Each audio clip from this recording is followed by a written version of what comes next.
더불어민주당 등 야사당은 오늘 후쿠시마 오염수 방류를 규탄하는 대규모 장외 집회에 참석해 정부 여당의 대응을 강도 높게 비판했습니다. 국민의힘은 이재명 대표의 사법 리스크를 무마하기 위해서 정치 쇼를 벌인다면서 민주당을 저격했습니다. 갈수록 공세 수위를 높이고 있는 여야의 오염수 관련 여론전 등 전국 현안들 두 분과 진단해 보겠습니다. 이종훈 정치평론가, 이강윤 한국사회여론연구소장 나오셨습니다. 어서 오십시오. 안녕하세요. 예, 안녕하십니까. 자, 일본 후쿠시마 원전 오염수 방류 오늘로 사흘째입니다. 오늘 도심 곳곳에서 집회가 열렸는데 야사당 소속 의원들이 대거 이제 참석을 했습니다. 먼저 현 상황 어떻게 진단하고 계십니까? 네, 그러니까 머리를 맞대도 뭐할 판에 지금 여야가 이렇게 서로 다툼만 계속 벌이고 있어서 지난번 그 잼버리 사태 때도 사실은 그래서 국민들이 굉장히 우려를 많이 하지 않았습니까? 그때 그 상황이 그대로 지금 재현이 되는 것 같습니다. 그러니까 1차적인 책임은 뭐 윤석열 대통령이 워낙 협치를 지금 안 하고 계시기 때문에 야당으로서 좀 불가피한 측면도 없잖아 있다 이렇게 좀 생각은 해요. 그리고 특히 이 오염수 방류와 관련해서는 지금 대통령실 이하 정부 여당이 너무 좀 과도할 정도로 일본 편을 좀 들고 있기 때문에 야당들이라도 나서서 이렇게 반대의 목소리가 있다는 것을 일본 정부에 좀 보여줄 필요도 있다 이렇게 좀 생각은 해요. 그럼에도 불구하고 특히 민주당에 대해서 좀 많이 아쉬운 부분은 본인들이 집권하는 기간 동안에 충분히 어느 정도 대응이 가능했었는데 그때 대응은 좀 미흡하게 했거나 아니면 그 당시 그냥 바로 닥친 문제가 아니니까 그냥 외면하고 있다가 이제서야 이렇게 무조건 반대하는 식으로 이렇게 나서는 그런 식의 행보를 보이는 것 역시 그렇게 바람직하지는 않다 이렇게 생각합니다. 민주당 역시 중요한 시기를 놓쳤다 이런 지적이신데요.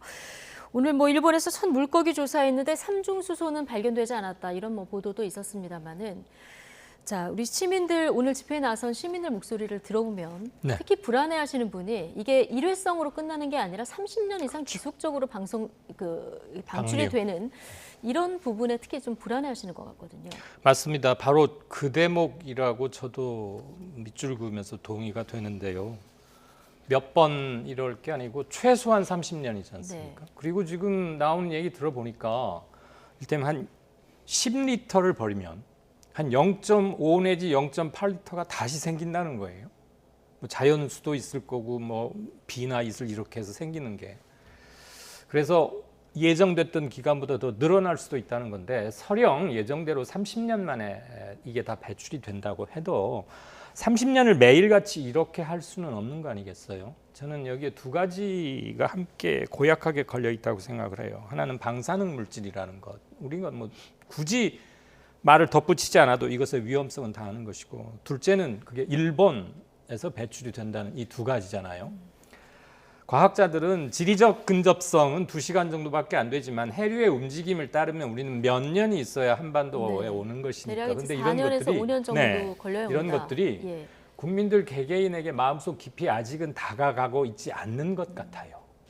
일본이라는 그 마음속의 거리관계도 있고 물리적 거리관계도 있고 해류는 좀 많이 떨어져 있다고 하지만 그래서 그리고 미국이나 유럽에서 받아들이는 거하고 아시아나 태평양 국가들이 받아들이는 것은 굉장히 온도 차이가 크지 않습니까? 그 부분에 대해서 과학과 함께 사람들의 정서도 어루만지는 설득 소통이 조금 아쉬운 게 아닌가 그런 생각을 갖게 됩니다.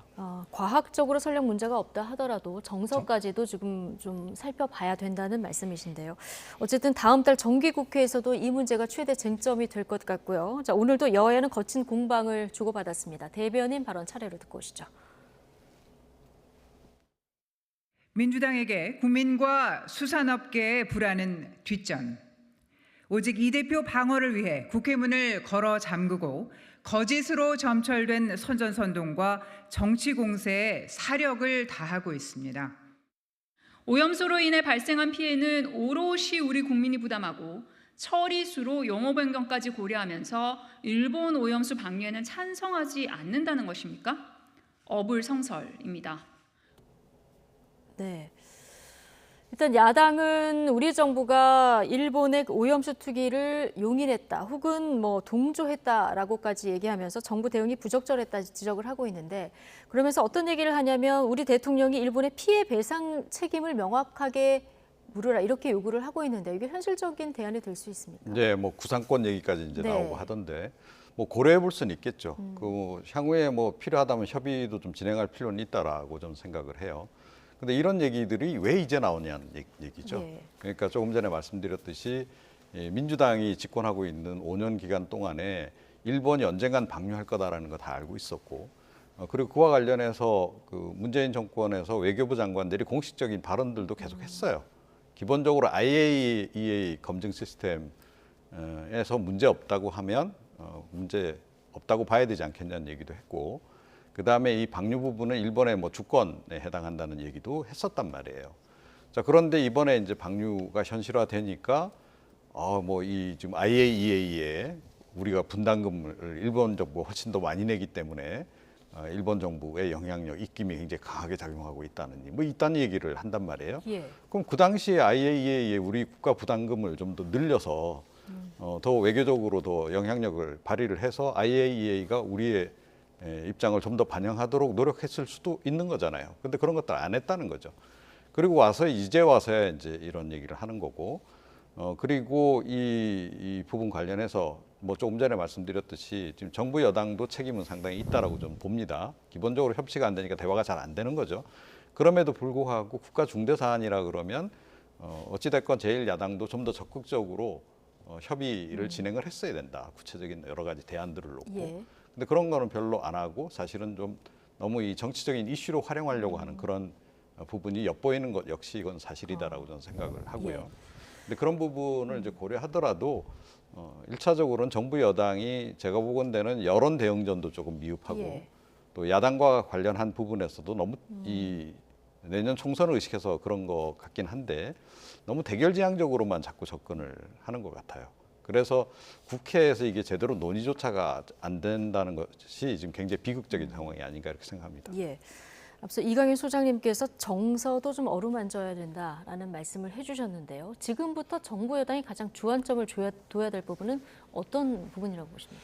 이게 친일 반일 그런 문제로 넘어가면 아주 악화된다고 생각을 해요. 사실 방사능이 유해한가? 과학자들의 기준으로는 용인할 수 있다고 하지만 바다 수중 생물들의 축적된 것을 인간이 섭취했을 때 인체가 어떤 반응을 보일지 아직 우리는 명확히 알지는 못하잖아요. 해본 적이 없으니까. 다만 몇몇 주요한 데이터와 기준에 근거해서 볼 때 그닥 위험해 볼 것 같지는 않다라는 거잖아요.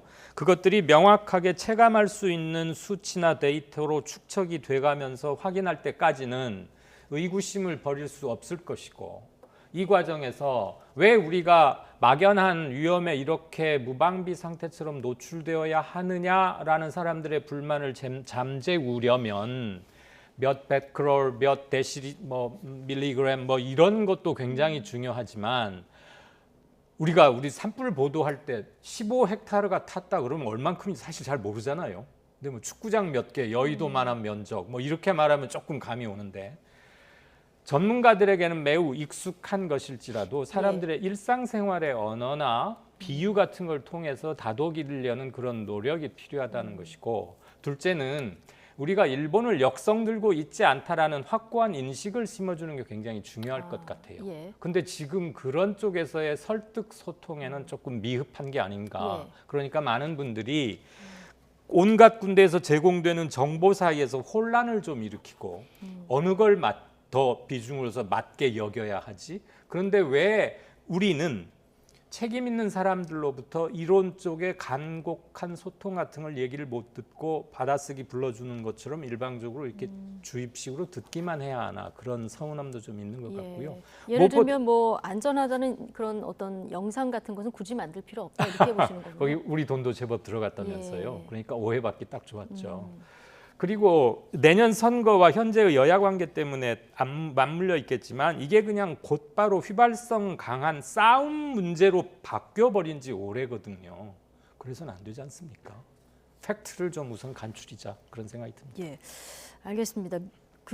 국민의힘은 민주당이 괴담 가스라이팅을 하고 있다. 오늘 이런 논평이 나왔는데요. 지금 수산업계, 관련 업계에 굉장히 어려움을 겪고 있고 좀 불안해하시는 이런 상황인데, 자, 민주당의 거짓 선동이 수산물 소비에 대해서 어떤 직접 피해로 이어진다. 이런 그 여당의 주장은 어떻게 보십니까? 네. 그러니까 뭐 야당 민주당도 이게 조금 전에 말씀드렸듯이 과도하게 지금 정치 이슈화하고 있는 측면 분명히 존재합니다. 그런데 정부도 자꾸 오해 살리를 지금 반복하고 있다. 그 저는 생각을 해요. 그러니까 예를 들어서 뭐 일본 그의 그 방류에 대해서 뭐 찬성하는 것은 아니다라는 식의 발언. 그럼 뭐 우리 정부의 입장이 정확하게 뭔 거죠? 그러면 사실은 방류를 허용하는 게 찬성하는 거나 다름없는 거잖아요, 그죠? 차라리 그 찬성하기로 했다라고 얘기하고 불가피성에 대해서 이야기를 차라리 하는 편이 훨씬 더 낫지 않았을까? 저는 그렇게 좀 생각을 그러다 뭐 하고. 찬성이나 지지를 하는 것은 아니다라고 이제 선을 그었습니다만 네. 그렇게 해석되지는 않는다 이런 그렇죠. 말씀이신 누가 그렇게 생각하겠습니까? 국민들이 바보가 아닌다 하면 당연히 지금 방류가 현실화되고 있는 상황에서 그런 식의 발언은 오히려 국민들의 우려 내지 반발만 더 유발할 뿐이다 이렇게 좀 생각을 하고요. 그리고 보니까 뭐 수산업 분야 이제 그 지원하기 위해서 2천억 예산 편성한다고 그러고 이제 하던데 그런 거 제대로 하려면 사실 야당하고 협치를 해야 되는 거 아닌가요? 그러니까 그런 부분에서 좀 더 노력할 필요가 있다. 그리고 어느 정도는 야당들이 문제 제기를 저렇게 하고 밖에 나와서 항의를 하고 하는 것을 일본 정부에 보여주는 그런 것도 사실은 좀 필요해요. 그리고 일본 정부의 저런 야당 쪽의 의견을 전달할 필요도 저는 있다고 생각합니다. 네. 제가 보건대는 이 오염수 문제는 굉장히 긴 싸움이 될 거라고 저는 생각을 해요. 그러니까 당장 지금 일본 정부가 시스템을 제대로 갖춰서 뭐 방류를 했다 하더라도 그 시스템이 30년 동안 정상 가동이 될 것인지 사실은 장담하기 어려운 거고 그리고 향후에라도 더 좋은 시스템이 있으면 더 좋은 시스템으로 개선하도록 우리가 계속 예. 압박을 해야 하는 상황인 거고 이제 그런 거 아니겠습니까? 그리고 또 예상치 못한 실존적인 피해가 발생했을 경우에 그러니까 뭐 예상보다 더 뭐 예를 들어 방사성 물질이 더 많이 실제로는 유출이 되고 있다라든가 이런 게 그렇죠. 포착이 이게 뭐 되면 초유의 일이기 때문에 그렇죠. 그런 네. 것에 대해서도 우리가 추가적으로 또 대응해야 될 필요성도 있는 거고 지금 야당이 얘기하듯이 구상권을 이제 그 부분 관련해서 요구를 해야 되는 상황이 올 수도 있습니다. 네. 이제 그런 것과 관련해서 좀 더 집중적으로 여야가 이런 부분들을 머리를 맞대고 사실은 논의를 하고 준비를 해야 되는데 그런 거 없이 그냥 정치 이슈로 그냥 흘러가다 보면 제가 보건대는 내년 총선 때까지는 아마 이 이슈 그대로 갈 겁니다. 근데 내년 총선 끝나고 나면 또 그냥 흐지부지 돼 버리는 식의 그래서 정부도 별로 노력 안 하고 야당도 별로 노력 안 하는 그래서 일본 정부가 무슨 짓을 해도 제대로 우리가 이 모니터링이 안 되는 상황 그런 것으로 좀 갈까봐 가장 우려가 되죠. 네, 여야 모두 정쟁의 어떤 이슈로 좀 삼으면 안 된다라는 말씀이신데요. 자, 오염수 방류가 시작된 후로 30분 만에 국무총리가 대국민 담화를 했는데요. 자, 별도로 윤석열 대통령의 담화가 필요하다고 보십니까? 저는 옥상옥이 아니다. 그러니까 총리도 하고 네. 대통령도 하시고 그게 좋았다고 생각합니다. 사실 지금 국민 입장에서는 이거보다 더 큰 문제를 딱히 고르기가 뭐 하잖아요. 이외에도 산적한 건 많이 있습니다만. 그러면 대통령이 또 이 건 때문에 해외에도 여러 번 갔고 정상들 만남도 했고 하니까 다 보도가 됐고 대통령실의 기본 입장이 기존에 발표되었다 하더라도 그러니까 동어 반복이 설령된다 하더라도 대통령이 별도의 채널을 하는 게 좋았다는 생각이 들고요. 이미 방류를 시작했고 예. 방류가 개시되기 한두 달 전부터 그렇게 될 거라고 속으로는 다 짐작하고 있었는데 저는 가장 안타깝고 무기력감을 느꼈던 것 중에 하나가 오염수를 처리하는 방법은 몇 가지가 있다고 하지 않습니까? 예. 근데 가장 돈이 덜 드는 방법이 지금 희석시켜서 바다에 버리는 겁니다. 그게 기준치 이하라 하더라도 방사능 물질이 인위적으로 바다에 흘러 들어가는 것을 좋아할 사람이 없겠죠.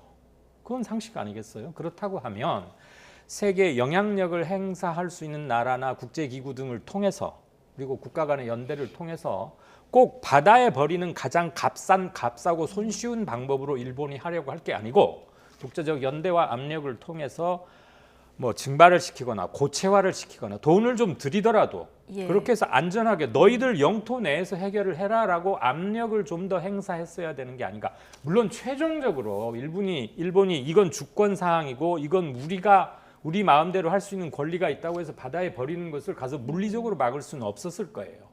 누가 그렇다고 군대를 데리고 가서 막게 할 그럴 수는 없는 네, 거 아닙니까? 일본의 영토 내에서 이루어지는 그렇죠. 거니까요. 그렇지만 국제사회, 국제정치, 외교 무대에서의 힘이라는 게 뭡니까? 압력이라는 게 뭐겠습니까? 차마 그렇게 하지 못하게 하도록 애를 썼어야 되는데 이건 우리에게만 하는 소리가 예. 아니고 우리 혼자 있어도 되진 않았을 겁니다.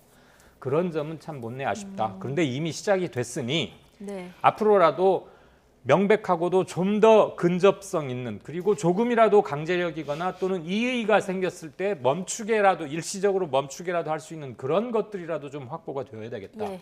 그다음에 인접 국가들에 대한 경제적 피해 보상 네. 이런 것도 논의가 돼야겠죠. 알겠습니다. 이런 것들이 이루어지려면 이종훈 평론가 앞서 말씀하신 것처럼 정치권이 좀 머리를 맞대야 할 것 같다 이런 생각이 들고요. 자, 주제를 바꿔보겠습니다. 윤석열 대통령이 어제 이동관 방송통신위원장을 임명했습니다. 청문 보고서 재송부 기간이 종료되자마자 바로 임명했는데요. 여야는 엇갈린 반응을 내놨습니다. 차례로 듣고 오시죠. 편향된 공영방송을 정상화할 적임자입니다.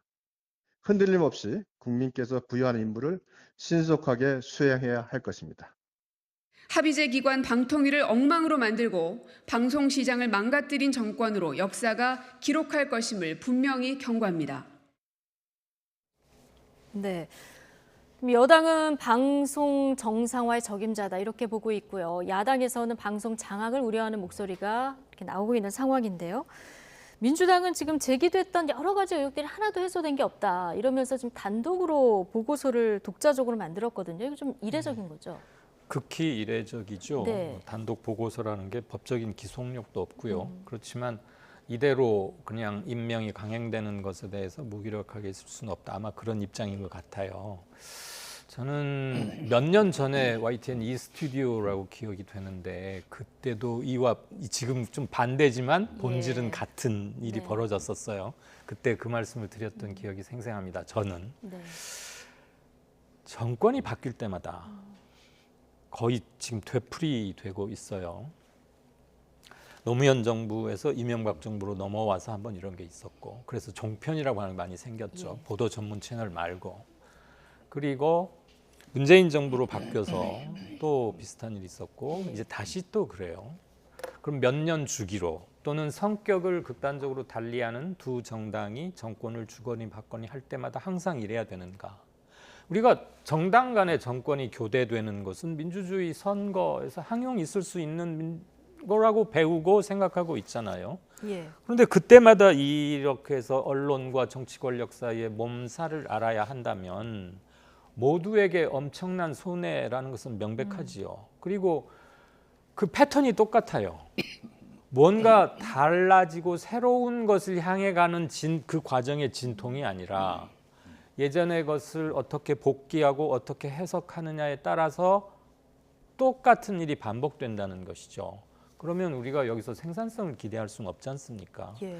그러면 언론은 그냥 우리가 당연히 알고 있는 것처럼 그 자체로 독립적이고 중립적인 지대에 언론이 스스로 있어서 그중에도 좋은 언론과 좀 그렇지 못한 언론이 있겠죠. 그것은 내부의 경쟁 논리나 이런 걸 통해서 걸러지게 만드는 것이고 그렇게 해서 언론이 자본으로부터뿐만 아니라 정치 권력 또는 온갖 압력 단체로부터도 바로 서는 언론을 갖는 게 우리 생활 수준의 향상으로 이어진다는 것을 학교에서 누누이 배워서 아는데 실제 매일 언론 현장에서는 그렇지 예. 않단 말이에요. 그러니까 제발 이게 종식되는 기회로 좀 작용이 돼야 되겠다. 네. 그런 생각을 합니다. 정권이 바뀔 때마다 지금 언론과 정치 권력 사이에 몸살을 앓는다 이런 표현을 써주셨는데, 자 이거를 좀 해결을 하려면 어떤 방안이 있을지도 궁금하고요. 이동관 위원장 체제하에서 이런 환경이 가능할지 어떻게 전망하십니까? 네. 우선 국민들이 윤석열 대통령을 선출을 했을 때는 더 이상 이런 일이 반복되지를 원치 않았기 때문에 저는 선택을 했다 이렇게 생각을 합니다. 네. 그러니까 윤석열 대통령은 자기는 사람에 충성하지 않는다라고 얘기를 했고 기본적으로 국민에 충성할 그런 인물로 이제 국민들이 본 거 아니겠습니까? 그리고 역시 뭐 공정성, 법치주의, 뭐 거기에 입각해서 아마 잘하지 않을까라는 기대감을 가지고 윤 대통령을 이제 선출을 한 건데, 윤 대통령은 지금 윤석열 정부 하에서 우리가 지금 계속 보고 있듯이 그러니까 문재인 정권을 굉장히 비판을 해요. 하면서도 사실은 문재인 정권 때 이루어진 일들을 동일하게 지금 반복을 지금 하고 있습니다.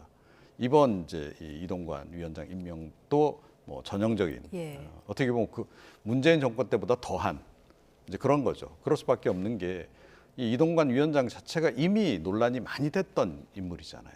그리고 언론 장악 관련해서 워낙 논란도 있었고 실제로 뭐 그 주변인들 처벌받은 경우도 지금 많이 있었고 이제 그런 상태인데 그런 인물을 굳이 뭐 언론 이런 분야 전문가가 없는 것도 아닌데 그 구시대 인물을 데려다가 굳이 여기다 투입을 하려고 할 때는 그러니까 분명히 의도하는 바가 있는 거 아니겠습니까?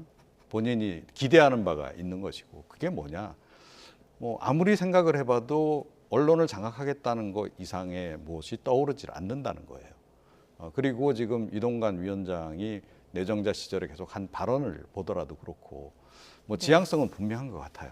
그러니까 뭐 대의명분으로 내걸고 있는 것은 너무 지금 좌파 쪽으로 이 방송이 문재인 정권 지나면서 이게 운동장이 기울어졌기 때문에 이걸 바로잡겠다라고 얘기를 하는데 제가 보기에는 바로잡는 게 목적이 아니고 완전 극우 쪽으로 이게 더 기울어지게 만드는 게 목적인 것 같아요. 이동관 위원장 과거에 그랬던 또 전력도 있고 이제 그 부분이 우려가 된다는 거예요. 예, 이종훈 평론가는 이제 그렇게 읽으셨고요. 앞으로 방송 환경이 어떻게 바뀌는지 좀 지켜봐야 될 것 같고 방송통신위원회 5인 합의체인데요. 근데 당분간 이동관 이사인이 2인 체제로 운영될 수밖에 없는 이런 상황이 지금 펼쳐지고 있습니다. 민주당에서는 2인만으로 의결을 하는 안건은 무효다 이렇게 주장을 하고 있는데 또 방통위법을 보면은 또 이게 뭐 2인 이상 위원이 요구하거나 위원장 단독으로 소집해서 의결하는 게 또 가능하도록 돼 있어서 이 문제는 어떻게 우리가 바라봐야 될까요? 법적 자격 유무는 아마 앵커께서 방금 말씀하신 후자가 맞을 겁니다. 뭐 이런 것은 정확히는 행안부나 법제처 예전 같은 법제처 유권 해석을 받는 게 좀 더 확실하겠지만 언급하신 방통위법에도 그렇게 되어 있으니까 해왔고 만약에 그게 불법이라면 이전 김효재 위원장 직무대행 때도 몇 건 결정들이 이루어졌거든요. 그거 다 줄줄이 무효겠죠. 그래서 언젠가 법적 자격이 없는 것은 그 자체로 행정행위가 이루어질 수 없는 거니까. 그런데 지금 인적 구성이 안 되기 때문에 5명 중에 2명만 가지고 중요한 의결을 할 수밖에 없잖아요. 당분간 이렇게 가야 되는 상황이 된 거죠? 언제까지 뭐 한두 주일 내로 끝날 것 같지는 않거든요. 나머지 3명을 후보임하는 과정에서. 일단 모양이 안 좋은 것은 명백합니다. 법적으로는 괜찮을지 모르나 법적으로 괜찮기 때문에 정통성에 문제가 생기지는 않겠지만 내려진 어떤 결정들이 방송통신업계 종사자들은 물론이고 거기에서 내려진 정해진 중요한 정책 중에는 국민들의 삶에 직간접으로 영향을 미칠 수 있는 것들도 있거든요. 그런 것들이 정책적 소구력을 불러내거나 동의를 얻어내는 데는 좀 취약한 건 사실이겠죠. 그리고 무엇보다도 정말 말 그대로 방송과 통신이 비약적으로 변화하고 발전하는 과정에서 뭔가 능동적으로 대응할 태제가 필요하고 그것의 순기능으로 하기 위해서 정비를 하고 한다면 빨리 2사람 내지는 3명 이렇게 해서는 되지가 않습니다. 그 방통위 기구표를 보면 장관급인 위원장이 있고 상임위원이 5명 있어요. 차관급이. 이 사람들이 채워지지 않은 상태에서 뭐가 얼마나 돌아가겠습니까? 일단 인적 구성부터 빨리 채우는 게 답이다. 이렇게 보셨고요. 자, 시간이 얼마 안 남아서 마지막 여론조사 주제를 짧게만 볼 텐데 자, 어제 나온 갤럽 정기 여론조사를 보면요. 대통령 지지율이 1%포인트 떨어져서 34%를 기록했습니다. 뭐 계속 30%대 박스권이 지금 이어지는 상황이고요. 긍정, 부정 평가 이유까지 같이 보겠습니다. 긍부정 평가 이유를 보면 외교가 긍정 평가에서도 1위, 부정 평가에서도 1위인 이런 상황이 지속적으로 이어지고 있거든요. 자, 이런 어떤 정체 흐름에서 좀 벗어나려면 어떻게 해야 될까요? 그러니까 지금 현재 상황은 국론이 딱 양분돼 있다 이렇게 해석할 수밖에 없죠. 네. 그리고 최근에 뭐 다른 여론조사 지표에도 이제 드러나고 있듯이 부동층은 더 증가한 그런 그 상황 아니겠습니까? 자, 그래서 지금 양 진영의 아주 핵심 지지층들이 똘똘 뭉쳐서 서로 각자가 자기 좋을 대로 생각하고 판단하고 비난도 하고 있고 지금 그런 상황인 거죠. 그래서 이거 국민 대통합하고는 거리가 멀어도 너무 지금 먼 상태인데다가 제가 보건대는 지금 굉장히 위험한 수위까지 좀 와 있다라고 좀 봐요. 그러니까 거의 뭐 이렇게 이 양당의 지금 갈등이 예. 너무 고조가 돼서 이걸 앞으로 어떻게 정말 접점을 찾아 나갈지 좀 약간 걱정이 되는 그런 상황입니다.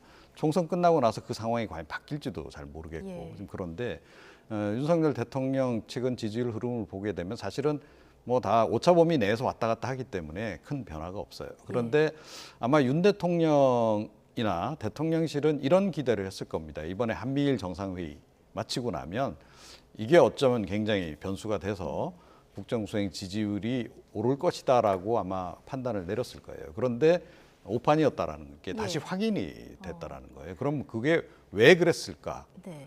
하는 거를 좀 잘 생각을 해봐야 된다라고 봅니다. 그러니까 윤석열 대통령이 최근 들어서 발언도 더 좀 강해지고 있고 이제 그러면 그렇게 가고 그 이후에 있는데 있었던 후쿠시마 오염수 문제가 부정평가 2위로 올라왔는데 네. 꼭 이 문제만은 아니다. 이렇게 보시는 그렇죠. 건가요? 그리고 이 네. 변수는 사실은 이미 불거진 변수고 상당 부분 반영이 돼 있는 그런 그 상태인데 뭐 부분적으로 일시적으로 조금 이제 악영향을 끼친 부분은 네. 있겠으나 지금 우리가 주목을 해봐야 될 부분은 좀 더 구조적인 부분이다. 네. 그렇게 생각합니다. 알겠습니다. 이강윤 소장님께는 정당 지지율을 좀 여쭤볼 텐데 네. 국민의힘이 2%포인트 떨어졌고 민주당이 2%포인트 올라갔습니다만 이건 뭐 오차 범위 내에서 움직이고 있기 때문에 수치상 뭐 큰 의미는 없다. 이렇게 뭐 얘기를 하시는데 가장 지금 최근에 주목되는 부분이 무당층이 30%, 거대 양당하고 거의 비슷한 수치가 나온다는 점이에요. 이게 제3지대도 꿈틀거리고 있고 이번에는 성공할지 관심입니다. 어떻게 전망하십니까? 우선 무당층이 30% 저거 갤럽 조사인데요. 네. 가장 늘어나 제가 봤던 여론조사 데이터 중에서는 가장 팽창돼 있는 숫자 같고 앞으로도 조금 더 늘어날 소지가 충분히 있다고 보고요. 네. 무당층이 늘어났다고 해서 제3지대를 표방하는 정당이 성공할 가능성이 높다고 보진 않습니다. 그렇게 등치할 수는 없군요. 네네. 예. 밭은 마련이 돼 있지만 어떤 씨가 어떻게 던져져서 어떤 파종 조건 하에 생육할지는 솔직히 잘 모르겠고 씨를 뿌리는 사람이 누가 어떤 씨를 어디에 뿌리느냐가 훨씬 중요할 것 같고요. 네. 무당층이 저렇게 늘어났다는 것은 간단합니다. 주요 당 1, 2위를 한 후보였던 윤석열 후보와 이재명 후보가 각기 얻었던 지지표들에서 많이 빠져나가서 무당층이 된 거예요. 예. 그때 무당층 지금 1년 몇 개월 전 작년 3월 8일 9일 투표날 때로 돌아가면 우리 바로 알 수 있죠. 48대 47 정도 득표율이었잖아요. 근데 지금 무려 무당층이 1, 2당하고 거의 어깨를 나란히 하고 있습니다. 예. 저거는 기존 정치권에 대한 염증과 실망이 극대화됐다. 그러니까 A 후보를 지지했던 층이건 B 후보를 지지했던 층이건 다 빠져나왔고 네. 지금도 여전히 윤 대통령이나 이재명 대표 또는 민주당을 지지하는 사람들은 굉장히 지지 강도가 강한 또는 충성도가 강한 사람들이고 나머지 나는 좀 합리적인 사고를 할래. 이거는 뭔가 아닌 것 같다. 이런 사람들은 빠져나왔다. 그러니까 네. 이것을 다시 붙잡지 못하는 한 국민 통합도 어려울 것이고 현 정부 임기 내에 국민들로부터의 심정적인 네. 지지를 받는데 애로가 되겠죠. 알겠습니다. 무당층 30% 이거는 이제 반만 만들어진 거다. 여기까지만 봐야 된다는 말씀이 좀 인상적입니다. 자, 이종훈 정치평론가, 이강윤 한국사회여론연구소장 오늘 두 분과 함께했습니다. 고맙습니다.